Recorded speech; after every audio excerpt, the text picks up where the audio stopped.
Hello everyone, welcome to Okul, India के सबसे affordable learning platform में आप सभी लोगों का स्वागत है। आइए अपने इस full course on Indian economy for UPSC, PCS and SSC exams को आगे बढ़ाते हैं। और इस कोर्स की हमने जो स्टार्टिंग की है क्लास 11th की जो टेक्स्ट बुक है that is Indian economic development उसके साथ, और इसके अब हम लोग पहुंच चुके हैं लास्ट चैप्टर में।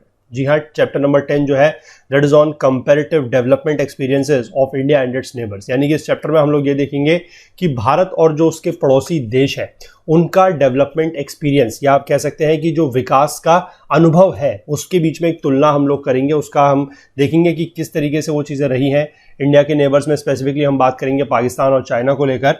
ठीक है, तो अभी तक जो लोग इस कोर्स को फॉलो कर रहे हैं, इस वीडियो सीरीज को फॉलो कर रहे हैं, उन लोगों से मैं रिक्वेस्ट करूंगा कि प्लीज़ आप लोग चीज़ों को ज़्यादा से ज़्यादा शेयर करें, ज़्यादा से ज़्यादा वीडियोस को लाइक करें, शेयर करें।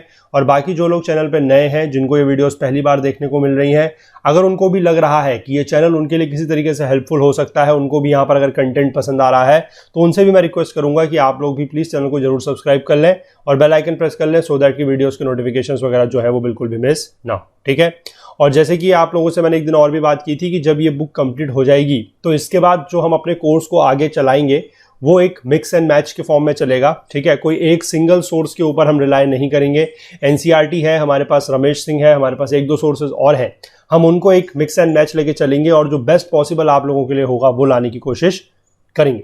ठीक है, और बाकी जो लोग क्लास 11th के अगर कोई स्टूडेंट्स हैं वो सिर्फ इस बुक को अगर पढ़ना चाहते हैं तो उनके लिए अलग से एक प्लेलिस्ट बना दी जाएगी, ताकि वो सिर्फ और सिर्फ इस बुक को मतलब इस पर अपना फोकस रख सकें। और अगर उनको आगे पढ़ना है, अगर वो इच्छा रखते हैं आगे पढ़ने की फुल कोर्स में, तो उसकी फिर प्लेलिस्ट देख के उस कोर्स को वो लोग वेबसाइट पर एनरोल करके पढ़ सकते हैं। ठीक है, तो जैसे कि आप लोगों से हम लोग रोज बात करते हैं, लोग गुजारिश करते हैं कि हमारा जो मिशन है कि to provide affordable education to all, इस मिशन में हमें आपके साथ की, आपके सहयोग की बहुत ज़्यादा ज़रूरत है। तो स्कैन एंड पे का ऑप्शन यहाँ पर दिया गया है, QR कोड को स्कैन करके आप लोग पेमेंट कर सकते हैं। बाकी अगर किसी को UPI ID की अगर ज़रूरत है तो वो भी यहाँ पर दी गई है, okul@axis बैंक। और बाकी अगर कोई इंटरनेट बैंकिंग के माध्यम से या क्रेडिट कार्ड, डेबिट कार्ड के माध्यम से अगर पेमेंट करने के इच्छुक हैं तो उनके लिए जो लिंक्स हैं वो नीचे डिस्क्रिप्शन बॉक्स में दिए गए हैं। ठीक है, तो इस मिशन में आप थोड़ा सा हमारा साथ देने की कोशिश कीजिए। जितनी भी आप लोगों की इच्छा है, जितना भी आप लोगों को सुविधा होती है, उतना थोड़ा बहुत कंट्रीब्यूट करने की कोशिश कीजिए, ताकि उसका जो फायदा है वो आप लोगों को ही मिलेगा। वीडियोस के साथ साथ हम आप लोगों को क्विजेस, नोट्स, टेस्ट सीरीज वगैरह देने के बारे में विचार कर रहे हैं, लेकिन थोड़ा सा मैन पावर की कमी होने की वजह से, रिसोर्सेज, संसाधनों की कमी होने की वजह से हम आपको चीज़ें जो है बहुत तेजी से नहीं प्रोवाइड कर पा रहे हैं। ठीक है, धीमे धीमे चीज़ें प्रोवाइड कर रहे हैं, लेकिन अगर आप लोगों का साथ हमें मिलेगा, सहयोग मिलेगा, तो हम चीज़ें फिर और जल्द से जल्द आप लोगों के लिए ला सकते हैं। ठीक है, चलिए तो स्टार्ट करते हैं आज का लेक्चर, चलते हैं बुक की तरफ। देखिए, इंट्रोडक्शन में ये लिखा गया है कि in the preceding units we studied the developmental experience of India in detail. ठीक है, जो पिछले सारे के सारे चैप्टर्स हैं, 9 चैप्टर्स में हम यही बात करते आए हैं कि किस तरीके से इंडिया का डेवलपमेंट या विकास हुआ है। We also studied the kind of policies India adopted which had varying impacts in different sectors। ये भी हमने बात की है कि भारत ने किस तरीके की नीतियाँ, किस तरीके की पॉलिसीज जो है वो अडॉप्ट की हैं, चाहे वो हम बात करें देश आज़ाद होने के बाद से तब को लेकर जो 5 ईयर प्लान्स वगैरह थे वो, या फिर जो हमारी LPG रिफॉर्म्स वगैरह लाए गए थे वो, तो उनका हर अलग अलग सेक्टर्स पे, अलग अलग क्षेत्र पे क्या प्रभाव पड़ा है ये भी हमने बात की है। ओवर द लास्ट 2 decades और so the economic transformation that is taking place in different countries across the world, partly because of the process of globalization, has both short as well as long term implications for each country including India। ठीक है, यानी कि पिछले 2 दशकों की अगर हम बात करें, लास्ट 2 decades की अगर हम बात करें, तो जो इकोनॉमिक ट्रांसफॉर्मेशन हो रहा है, ठीक है, और वो कहाँ हो रहा है, डिफरेंट कंट्रीज, यानी कि अलग अलग देशों में हो रहा है। ठीक है, अक्रॉस द वर्ल्ड, यानी कि सारे के सारे आप कह सकते हैं पूरे देश के, पूरे दुनिया के अलग अलग देशों में हो रहा है। और जो किसकी वजह से है, जिसका मेन एक मुख्य कारण आप कह सकते हैं ग्लोबलाइजेशन, यानी कि वैश्वीकरण की वजह से है। ठीक है, तो उसका क्या असर है, उसका शॉर्ट टर्म इंप्लीकेशंस भी है और लॉन्ग टर्म इंप्लीकेशंस भी है। ठीक है, यानी कि छोटे समय तक भी उसका असर है, लंबे समय तक भी उसका असर है, और लगभग हर देश पे उसका असर है, including India. Nations have been primarily trying to adopt various means which will strengthen their own domestic economies. ठीक है, तो नेशंस जो है, जो देश है, वो इस तरीके की कुछ तरीके अपनाने की कोशिश कर रहे हैं। ठीक है, जिससे उनकी जो डोमेस्टिक इकोनॉमी है, यानी कि जो उनके देश की इकोनॉमी है, जो अर्थव्यवस्था है, वो स्ट्रेंथन हो सके या मजबूत हो सके। To this effect they are forming regional and global economic groupings. ठीक है, कुछ रीजनल, कुछ क्षेत्रीय ग्रुपिंग बनाई गई है, कुछ ग्लोबल इकोनॉमिक ग्रुपिंग्स बनाई गई हैं, जैसे कि सार्क है, ठीक है, यूरोपियन यूनियन है, आसियान है, G8 है, G20 है, ब्रिक्स है। ये सारे के सारे आप लोगों को पता होने चाहिए कि इसमें से इंडिया किसका पार्ट है, किसका पार्ट नहीं है, और थोड़ा सा एक आइडिया आप लोगों को होना चाहिए कि कौन से मेंबर्स इसके हैं और कौन से मेंबर्स नहीं है। ठीक है, इसको बेसिकली हम लोग कह सकते हैं इंटरनेशनल ऑर्गेनाइजेशंस। ठीक है, अंतर्राष्ट्रीय संगठन भी हम इसको बोलते हैं, ये सारे के सारे जो है। और इसको लेकर हम लोगों ने एक सीरीज स्टार्ट की थी, लेकिन उसमें सिर्फ एक वीडियो है G20 को लेकर, उसको हम बहुत जल्द रिज्यूम करने की कोशिश करेंगे, क्योंकि ये सारे के सारे जो ये ग्रुपिंग्स हैं, जैसे कि सार्क है, आसियान है, ये बहुत ज़्यादा इंपॉर्टेंट है। ठीक है, और रिसेंटली जैसे किसी की भी अगर कोई समिट वगैरह हुई है तो उसको लेकर यूपीएससी में जो है वो क्वेश्चन डायरेक्टली प्रीलिम्स में भी पूछा जाता है। तो इस सीरीज को हम लोग फिर से रिवाइव करेंगे। फिलहाल के लिए एक हमारे पास G20 का एक वीडियो है, तो अगर आप चाहें तो जाके उसको देख सकते हैं। ठीक है, चलिए। In addition, there is also an increasing eagerness on the parts of various nations to try and understand the developmental processes pursued by their neighboring nations, as it allows them to better comprehend their own strengths and weaknesses vis-a-vis their neighbors। ठीक है, तो ये भी एक इस तरीके की आप कह सकते हैं कि इंक्रीजिंग ईगरनेस, यानी कि जिज्ञासा जो है वो बड़ी है, देशों के बीच में जिज्ञासा इस बात को लेकर बड़ी है कि वो जो डेवलपमेंटल प्रोसेसेस, यानी कि जो आप कह सकते हैं कि विकास के जो कार्य हैं जो किसी भी देश के पड़ोसी देश द्वारा किए जा रहे हैं, ठीक है, pursued by their neighbouring countries, उनको जानना जो है वो हर देश की आज क्या हो चुकी है, एक इंक्रीजिंग ईगरनेस, यानी कि उसको लेकर जो ईगरनेस है, जो जिज्ञासा है, वो देश के बीच में बढ़ रही है। क्यों? ताकि वो क्या कर सकें कि अपने नेबर्स के विजावी का मतलब एक तरीके से आप कह सकते हैं कि उनके कंपैरिजन में या उनके रिलेशन में वो अपनी स्ट्रेंथ और वीकनेसेस, यानी कि जो अपनी स्ट्रेंथ है, जो अपनी ताकत है, जो अपनी कमजोरियां हैं, उनको कॉम्प्रिहेंड कर सके, यानी कि उनके बारे में वो जान सके, और उनको अगर जो ताकत है तो उसको बढ़ावा देने के लिए क्या किया जाना चाहिए, अगर वीकनेस है तो उसको किस तरीके से कम किया जाना चाहिए, ये सब चीजों के तरह से वो प्लानिंग कर सके। ठीक है, तो इसके लिए बेसिकली उनके नेबरिंग कंट्रीज, यानी कि आप कह सकते हैं कि जो पड़ोसी राज्य है, पड़ोसी देश है, वहां पर क्या चल रहा है, वो भी जानने को लेकर जो जिज्ञासा है वो ज्यादा बढ़ गई है। In the unfolding process of globalisation, this is particularly considered essential by developing countries as they face competition not only from developed nations but also amongst themselves in the relatively limited economic space enjoyed by the developing world। ठीक है, कि जैसे जैसे globalisation बढ़ रहा है, ठीक है, तो ये डेवलपिंग कंट्रीज जो यानी कि विकासशील देश है, उनके लिए ये एक प्रॉब्लम है। ठीक है, एक प्रॉब्लम है, आप कह सकते हैं एक सिनेरियो है कि वो उनको जो है कंपटीशन फेस करना पड़ता है। ठीक है, कंपटीशन का मतलब है कि उनको एक तरीके से आप कह सकते हैं कि मतलब अपने ही देश में मतलब अपने ही जो पड़ोसी हैं उनके साथ उनका मुकाबला होता है। ठीक है, डेवलप्ड कंट्रीज से तो उनको कंपटीशन फेस करना पड़ेगा, वो तो ऑब्वियस सी बात है, लेकिन उनको अपने जो पड़ोसी देश है उनके साथ भी कंपटीशन फेस करना पड़ता है, मुकाबला करना पड़ता है। Besides an understanding of the other economies in our neighborhood is also required, as all major common economic activities in the region impinge on overall human development in a shared environment। ठीक है, तो other economies को समझना, यानी कि हमारे जो neighbourhood, यानी कि हमारे जो पड़ोसी हैं, उनकी इकोनॉमीज को समझना, ठीक है, वो क्यों जरूरी है, is also required as all major economic activities in the region, क्योंकि किसी भी क्षेत्र में, ठीक है, किसी भी क्षेत्र में जो मेजर कॉमन इकोनॉमिक एक्टिविटीज है, यानी कि कुछ आप ऐसा कह सकते हैं कि जो कुछ कॉमन या जो साझा आर्थिक गतिविधियां हैं, उनका असर जो है वो ओवरऑल ह्यूमन डेवलपमेंट में पड़ता है इन द शेयर्ड एनवायरनमेंट। ठीक है, क्योंकि अब क्या है कि अगर हम बात कहें कि जैसे एशिया कंट्रीज की अगर हम बात कर लें, ठीक है, चाइना है, पाकिस्तान है, इंडिया है, तो इनमें क्या है कि कुछ ना कुछ चीजें ऐसी हैं विच दे आर शेयरिंग। जैसे एक दूसरे का अगर कोई काम होता है, एक दूसरे की कोई एक्टिविटी होती है, तो उसका असर दूसरे पर भी पड़ेगा। ठीक है, जैसे कि अगर आप बात करें, अगर इंडिया में कुछ इस तरीके की इंडस्ट्रीज वगैरह होती हैं जिनसे पॉल्यूशन ज्यादा है, या पाकिस्तान में होती है या चाइना में होती है, तो उसका असर जो है वो एक दूसरे पर भी पड़ेगा। ठीक है, that is basically a shared environment. तो इसलिए एक दूसरे की इकोनॉमी को जानना, एक दूसरे की इकोनॉमी को जानना, समझना भी बहुत ज्यादा जरूरी है, स्पेसिफिकली अगर हम नेबरहुड की बात करें तो उसमें।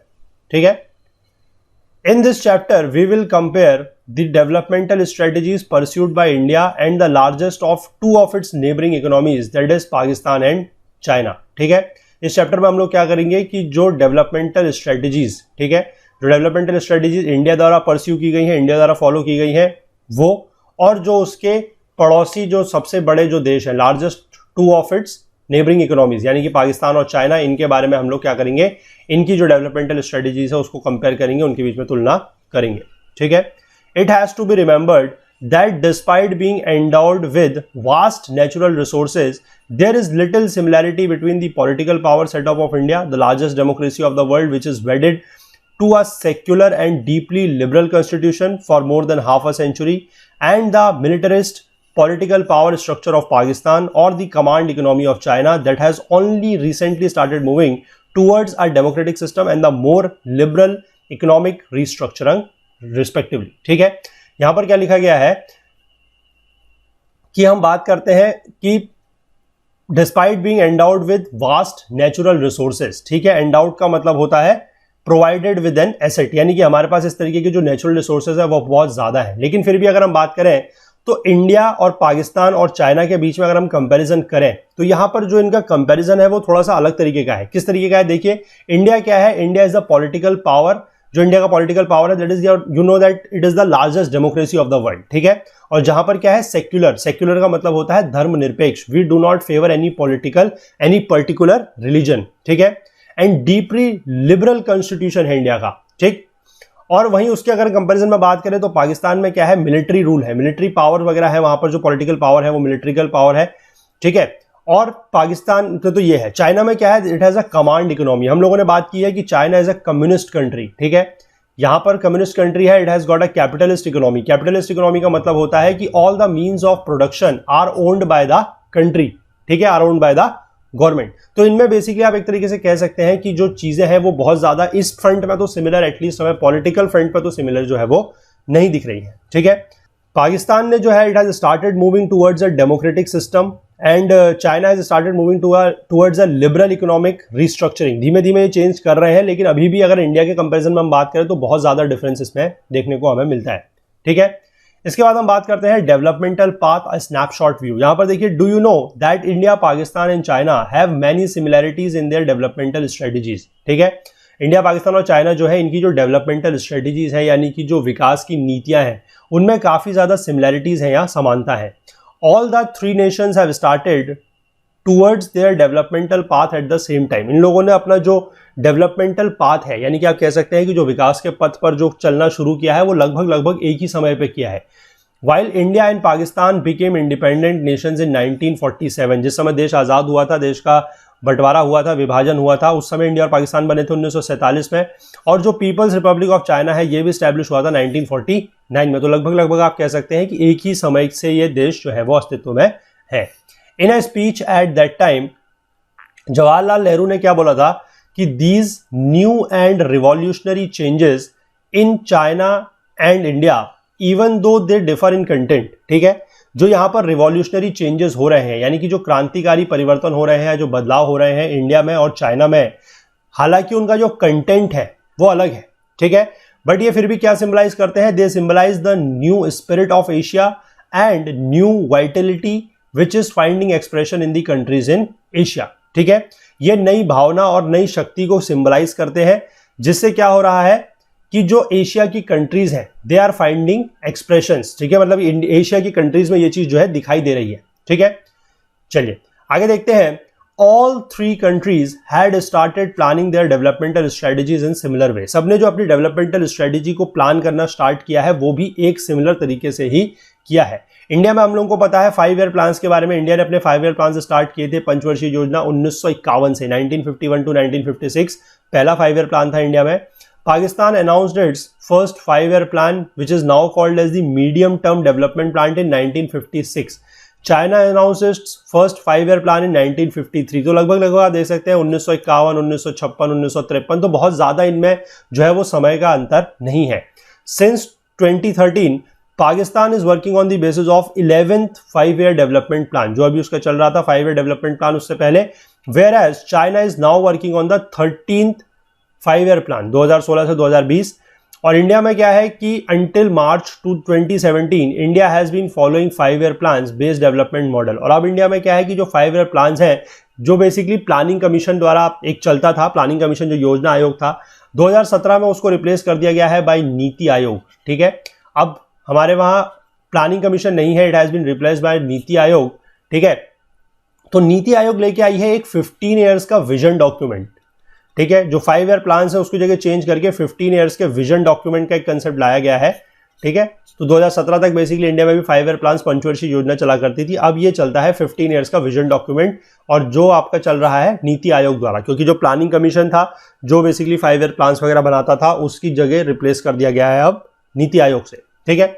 India and Pakistan adopted similar strategy such as creating a large public sector and raising public expenditure on social development, ठीक है। तो दोनों ही देशों ने, यानी कि चाहे इंडिया है चाहे पाकिस्तान है, इन्होंने एक तरीके का ये किया था कि जो पब्लिक सेक्टर है, ठीक है, इसको बड़ा बनाया गया, मतलब पब्लिक सेक्टर, ज्यादा बड़ा पब्लिक सेक्टर किया गया, और जो सोशल डेवलपमेंट है यानी कि जो हमारे सामाजिक विकास है उस पर पब्लिक एक्सपेंडिचर को बढ़ाया गया।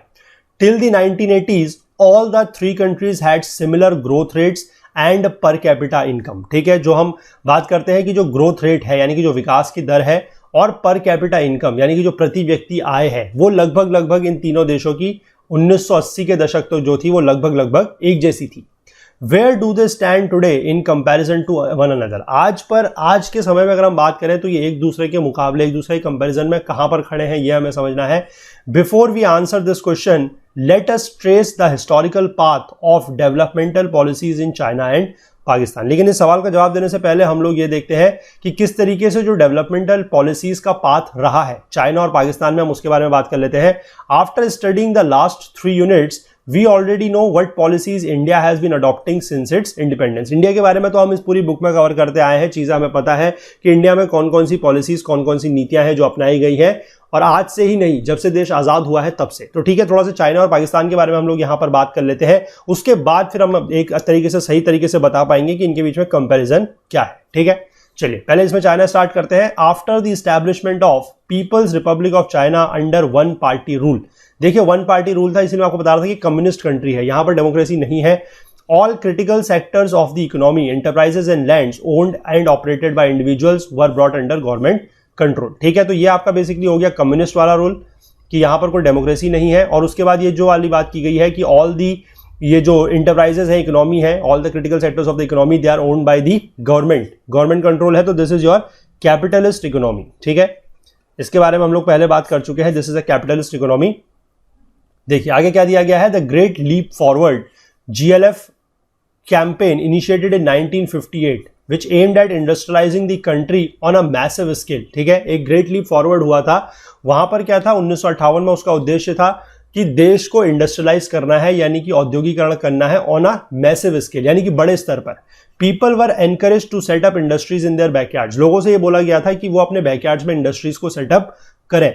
In rural areas communes were started, communes basically ये था जिसमें लोग जो थे वो मिलके काम करते थे, ठीक है। Under the commune system people collectively cultivated lands.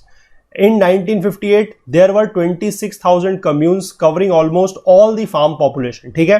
तो ये लोग बेसिकली क्या था कि अलग अलग काम नहीं करते थे, एक साथ मिलके कलेक्टिवली जो था वो काम करते थे, उसको बोला था commune system.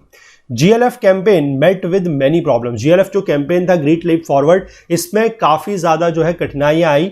A severe drought caused havoc in China killing about 30 million people, ठीक है। यहां पर एक बहुत सीरियस या सीवियर आप कह सकते हैं कि ड्राउट आया था, यानी कि सूखा पड़ा था, उससे यहां पर 30 मिलियन लोग जो थे वो मारे गए थे। When Russia had conflicts with China, it withdrew its professionals who had earlier been sent to China to help in the industrialization process। तो चाइना की जब रशिया के साथ लड़ाई हुई, जब कन्फ्लिक्ट हुआ, तो रशिया ने अपने जो वहां लोग भेजे हुए थे जो वहां की इंडस्ट्रियलाइजेशन प्रोसेस में हेल्प कर रहे थे, उनको रशिया ने वापस बुला लिया, ठीक है। In 1965, Mao introduced the Great Proletarian Cultural Revolution, ठीक है। जो माओ थे वहां एक व्यक्ति थे, ये माओ, इन्होंने 1965 में एक ग्रेट प्रोलेटेरियन कल्चरल रिवॉल्यूशन जो था वो स्टार्ट किया था, वो इंट्रोड्यूस किया था, under which students and professionals were sent to work and learn from the countryside. यानी कि जो वहां के प्रोलेटेरियन का मतलब ही होता है जो वर्किंग क्लास है, ठीक है, जैसे कि स्टूडेंट्स वगैरह हैं और जो प्रोफेशनल्स हैं, इनको भेजा गया काम करने के लिए और सीखने के लिए, कहाँ, कंट्री साइड, यानी कि गांवों में भेजा गया, विलेजेस में भेजा गया कि वहां जाके ये लोग काम करें और वहां से ये चीजें सीखें। The present day fast industrial growth in China can be traced back to the reforms introduced in 1978। यानी कि आज की डेट में जो चाइना की हम कहेंगे कि जो इंडस्ट्रियल ग्रोथ है, जो औद्योगिक विकास है, जो बहुत तेज है, ठीक है, उसके बारे में अगर हम जानना है तो हमें देखना पड़ेगा जो 1978 में जो रिफॉर्म्स लाए गए थे, जो सुधार लाए गए थे। China introduced reforms in phases. China जो रिफॉर्म्स इंट्रोड्यूस किए हैं, जो सुधार इंट्रोड्यूस किए हैं, वो फेजेस में किए हैं, यानी कि एक साथ नहीं किए हैं। In the initial phase reforms were initiated in agriculture. पहले क्या किया गया कि रिफॉर्म्स जो थे वो स्टार्ट किए गए कहां? कृषि के क्षेत्र में, फॉरेन ट्रेड के क्षेत्र में और इन्वेस्टमेंट सेक्टर्स में। ठीक है। In agriculture for instance commune lands were divided into small plots which were allocated to individual household. ठीक है। जो कम्यून सिस्टम की बात की गई, जहां पर मैंने आपको बताया कि कलेक्टिवली लोग काम करते थे, उनको क्या किया गया कि छोटे छोटे प्लॉट्स में डिवाइड किया गया और लोगों को दे दिया गया। ठीक है। लोगों को लेकिन दिया गया फॉर यूज, मतलब सिर्फ काम करने के लिए, बल्कि उनको ओनरशिप नहीं दिया गया, उनको उसका जो मालिकाना हक है या जो स्वामित्व है वो नहीं दिया गया। ठीक है। They were allowed to keep all income from the land after paying stipulated taxes. तो लोगों को यह बोला गया कि वो क्या करें कि कुछ सर्टेन अमाउंट ऑफ टैक्स है, जो कर है, वो सरकार को दे दें, बाकी जितना भी वो लैंड से कमाई कर रहे हैं, फार्म से कमाई कर रहे हैं, वो पैसा वो रख सकते हैं। In the later phase reforms were initiated in the industrial sector. और बाद के फेज में क्या हुआ कि जो रिफॉर्म्स है उनको लाया गया इंडस्ट्रियल सेक्टर या औद्योगिक क्षेत्र में भी। Private sector firms in general and township and village enterprises. ठीक है। जो हमारे शहरी उद्यम थे, जो हमारे ग्रामीण उद्यम थे, in that is those enterprises which were owned and operated by local collectives in particular were allowed to produce goods। ठीक है। जो हमारे प्राइवेट सेक्टर थे, इसमें से भी जो हमारे लोकल एंटरप्राइजेस, जो लोकल लोगों द्वारा एंटरप्राइजेस ओन किए जाते थे, उनको सामान बनाने की अनुमति दे दी गई। At this stage, enterprises owned by government known as state-owned enterprises, जिनको इंडिया में हम क्या बोलते हैं, public sector enterprises, were made to face competition। ठीक है। क्योंकि आप यहां पर देखिए किस तरीके से ये चीजें की गई है कि लोगों को, इंडिविजुअल्स को ये बोल दिया गया कि आप इंडस्ट्री सेटअप कर सकते हैं, आप सामान बना सकते हैं। तो उसकी वजह से क्या है, जो यहाँ के स्टेट ओन्ड एंटरप्राइजेस थे, यानी कि जिनको इंडिया में हम बोलते हैं पब्लिक सेक्टर एंटरप्राइजेस, उनको कंपटीशन जो है वो फेस करना पड़ा। ठीक है। आगे देखिए, the reform processes also involve dual pricing. इसमें क्या होता था? This means that fixing the prices in two ways. दो तरीके से प्राइस फिक्स किए जाते थे। Farmers and industrial units were required to buy and sell fixed quantities of inputs and outputs on the basis of price fix by the government and the rest were purchased and sold at market prices. ठीक है। तो दो prices यहां पर लगाए गए कि जो फार्मर्स और इंडस्ट्रियल यूनिट्स थी, वो अपना सामान जो थे एक फिक्स्ड क्वांटिटी, ठीक है, उसके सामान को खरीदना या बेचना जो था वो एक फिक्स प्राइस पे करते थे, जो गवर्नमेंट द्वारा डिसाइड की जाती थी, और बाकी जो सामान था that was purchased and sold at the market price. तो यहां पर आप देख सकते हैं किस तरीके से ये जो डुअल प्राइसिंग का सिस्टम था वो लगाया गया।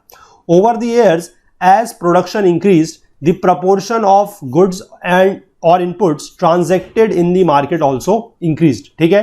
जैसे जैसे प्रोडक्शन बढ़ता गया तो जो सामान था, यानी कि चाहे वो गुड्स है चाहे वो इनपुट्स है, उसका ट्रांजैक्शन जो है मार्केट में बढ़ने लगा। In order to attract foreign investors special economic zones were set up. ठीक है। विदेशी निवेशकों को लुभाने के लिए, उनको अट्रैक्ट करने के लिए स्पेशल इकोनॉमिक जोन्स जो थे वो सेटअप किए गए। स्पेशल इकोनॉमिक जोन्स में बेसिकली ये था कि कुछ टैक्सेस वगैरह कम मिलते थे, इंसेंटिव्स वगैरह ज्यादा दिए जाते थे, तो इससे फॉरेन इन्वेस्टर्स जो थे यहाँ पर, जो विदेशी निवेशक थे, वो यहाँ पर अट्रैक्ट होते थे। ठीक है। तो ये था चाइना के बारे में। आइए पाकिस्तान के बारे में हम लोग बात कर लेते हैं। While looking at various economic policies that Pakistan adopted, you will notice many similarities with India। अगर आप देखेंगे तो आपको पता लगेगा कि इंडिया के साथ काफी ज्यादा सिमिलरिटीज या समानता है। Pakistan also follows the mixed economy model. हमने भी यहां पर, हमारे वहां भी इंडिया में मिक्स्ड इकोनॉमी का ही मॉडल है। ठीक है। विथ को existence of public and private sectors. तो पाकिस्तान में भी जो है वो मिक्स्ड इकोनॉमी ही एग्जिस्ट करती है, जहां पर पब्लिक सेक्टर भी है और प्राइवेट सेक्टर भी है। In the late 1950s and 1960s Pakistan introduced a variety of regulated policy framework for import substitution based industrialization। 1950-1960 के दशक में पाकिस्तान ने कुछ इस तरीके की पॉलिसी फ्रेमवर्क इंट्रोड्यूस किए। Variety of regulated policy framework, यानी कि जो नियामक नीतियां वगैरह थी उनको इंट्रोड्यूस किया। उसमें क्या था? Import substitution based industrialisation. Import substitution का मतलब है कि जिस चीज का आपको इंपोर्ट करना पड़ रहा है, ठीक है, आयात करना पड़ रहा है, उसको हम क्या करेंगे कि अपने देश में ही डोमेस्टिक मींस के थ्रू, डोमेस्टिक इंडस्ट्रीज के थ्रू जो है उसको प्रोड्यूस करेंगे। That is known as your import substitution based industrialisation. ठीक है। The policy combined tariff protection for manufacturing of consumer goods, together with direct import controls on the competing imports. ठीक है, जैसे ये हमने इंडिया के रिस्पेक्ट में भी बात की थी कि किस तरीके से इंडिया में भी जो टैरिफ सिस्टम लगाया गया था, कोटा सिस्टम लगाया गया था कि बाहर से जो सामान आता था उस पर ज्यादा टैक्स वगैरह पड़ता था। ठीक है, तो उससे क्या होता था कि बाहर का सामान महंगा हो जाता था, और साथ ही कोटा वगैरह लगाया जाता था कि बाहर से जो सामान आ रहा है, जो इंपोर्ट हो रहा है, उसका एक फिक्स अमाउंट ही जो है वो इंपोर्ट किया जा सकता है। तो सिमिलर चीजें जो है वो पाकिस्तान में भी देखने को मिल रही है। ठीक है, the introduction of green revolution led to mechanisation and increase in public investment in infrastructure in select areas which finally led to a rise in the production of food grains. ठीक है, जो ग्रीन रिवॉल्यूशन का introduction हुआ, हरित क्रांति के बारे में इंडिया के टर्म्स में भी हम लोग बहुत बार बात कर चुके हैं। इससे क्या हुआ कि मैकेनाइजेशन हुआ, यानी कि चीजें जो है वो मैकेनाइज्ड हुई। ठीक, और जो पब्लिक इन्वेस्टमेंट है इंफ्रास्ट्रक्चर में वो बढ़ा कुछ क्षेत्रों में, जिससे कि क्या हुआ कि फाइनली जो प्रोडक्शन ऑफ फूड ग्रेन्स है वो बढ़ा। क्योंकि ग्रीन रिवॉल्यूशन जो हरित क्रांति थी उसका मेन उद्देश्य ही यही था कि जो हमारा फूड ग्रेन्स का प्रोडक्शन है उसको बढ़ाया जाए, ताकि हमारा जो इंपोर्ट डिपेंडेंसी है वो खत्म की जा सके। ठीक है, इससे क्या हुआ, this change the agrarian structure dramatically. In the 1970s nationalisation of capital goods industries took place. ठीक है, जो कैपिटल गुड्स इंडस्ट्रीज थी, यानी कि जो हमारे पूंजीगत सामान होता है, कैपिटल गुड्स का मतलब होता है जिससे हम कुछ और सामान बना सकते हैं, that is known as your capital goods. जैसे कि अगर आप मशीन्स के पार्ट्स वगैरह बना रहे हैं, ठीक है, क्योंकि मशीन के पार्ट्स अगर आप मैन्युफैक्चर कर रहे हैं तो उससे फिर क्या बनेगी, मशीन। तो मशीन के पार्ट्स बनाने वाली जो इंडस्ट्री होगी that will be your capital goods industry. ठीक है, तो उसका क्या किया गया, राष्ट्रीयकरण किया गया या नेशनलाइजेशन जो है वो किया गया।